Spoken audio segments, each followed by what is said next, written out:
राधे राधे दोस्तों, आप सभी का हमारे YouTube चैनल पर स्वागत है। और आज हम इस वीडियो के माध्यम से जानेंगे कि धृतराष्ट्र को श्री कृष्ण भगवान ने अपने दर्शन के लिए दिव्या दृष्टि दी थी। और दोस्तों, कमेंट में जय श्री कृष्णा राधे कृष्णा जरूर लिखें। राधे कृष्णा लिखने से कृष्ण की भक्ति प्राप्त होती है। महाभारत का युद्ध पांडवों और कौरवों के बीच लड़ा गया था। पहले वनवास और फिर अज्ञातवास पूरा करने के लिए पांडवों ने जब राज्य में हिस्सा मांगा तो दुर्योधन ने जमीन का एक टुकड़ा तक देने से मना कर दिया था। दुर्योधन के अंदर काफी अहंकार आ गया था।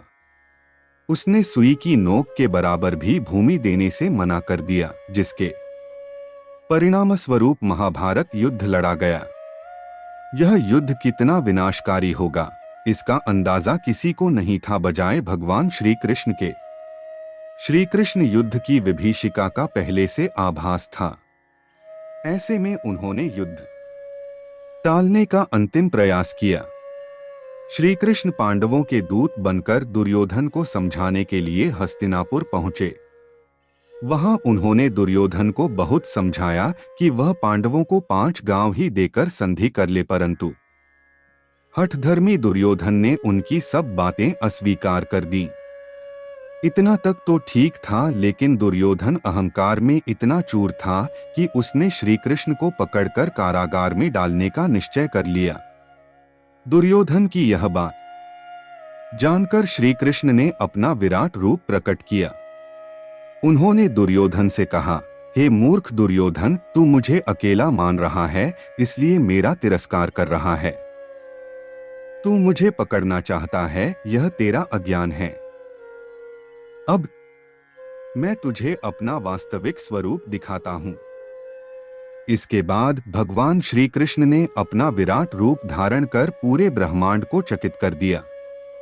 श्री कृष्ण के इस विराट रूप में विद्युत के समान कांति वाले तथा अंगूठे के बराबर छोटे शरीर वाले देवता आग की लपटें छोड़े लगे। उनके ललाट में ब्रह्मा और वक्ष स्थल में रुद्रदेव विद्यमान थे। समस्त लोकपाल उनकी भुजाओं में स्थित थे। उनके मुख से अग्नि की लपटें निकल रही थीं। आदित्य, साध्य, वसु, अश्विनी कुमार, इंद्र सहित मरुदगण, विश्वेदेव, यक्ष, गंधर्व, नाग और राक्षस भी उनके विभिन्न अंगों में प्रकट हो गए। उनकी दोनों भुजाओं से बलराम और अर्जुन प्रकट हो गए। उनकी दाहिनी भुजा में अर्जुन और बाईं में हलधर बलराम विद्यमान थे। भीमसेन, युधिष्ठिर तथा नकुल सहदेव भगवान के पृष्ठभाग में स्थित थे। भगवान श्री कृष्ण के उस स्वरूप को देखकर समस्त राजाओं के मन में भय समा गया और उन्होंने अपने नेत्र बंद कर लिए। द्रोणाचार्य, भीष्म, परम बुद्धिमान विदुर, महाभाग संजय तथा तपस्या के धनी महर्षियों को भगवान जनार्दन ने स्वयं ही दिव्य दृष्टि प्रदान की थी, जिससे वे उनका दर्शन करने में समर्थ हो सके थे। तब धृतराष्ट्र ने प्रार्थना की कि भगवान, मेरे नेत्रों का तिरोधन हो चुका है, परंतु आज मैं आपसे पुनः दोनों नेत्र मांगता हूँ। केवल आपका दर्शन करना चाहता हूँ, आपके सिवा और किसी को मैं नहीं देखना चाहता। तब महाबाहु जनार्दन ने धृतराष्ट्र से कहा, कुरुनंदन, आपको 2 अदृश्य नेत्र प्राप्त हो जाएं। इस प्रकार भगवान श्री कृष्ण की कृपा से उनके विश्वरूप का दर्शन करने के लिए धृतराष्ट्र को भी नेत्र प्राप्त हो गए।